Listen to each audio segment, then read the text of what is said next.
حياكم الله متابعين الشيف صفا. اليوم راح نعمل لكم طريقة كبدة الدجاج، طريقة سهلة وسريعة.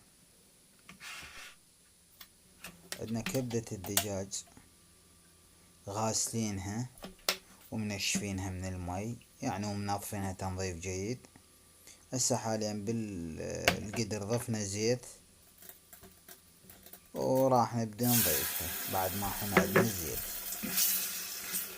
نبدأ نقلب بيها ونضيف البصل. طبعا عندي 400 غرام كبدة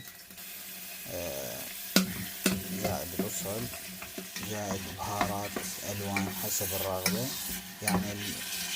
يعني مو شرط الوان، لون واحد ماكو مشكلة. زائد جزر نقلبها تقليبة. ضفت ملعقة زبدة. راح اضيف 7 بهارات قدر ملعقة اكل، وراح اضيف ملعقة سماق يعني تعطيها شوية حموضة وطعم، زائد الملح. ونبدي نقلبها ونتركها لمدة 3 دقائق 4 دقائق يعني تستوي عندنا.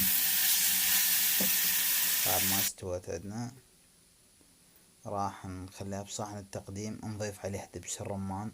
دبس الرمان تقدرون يعني بعد ما تستوي تضيفونه، او يعني اثناء التقلاة تضيفونه.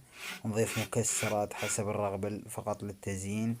هاي النتيجة النهائية، ان شاء الله تنال اعجابكم. تحياتي لجميع المتابعين.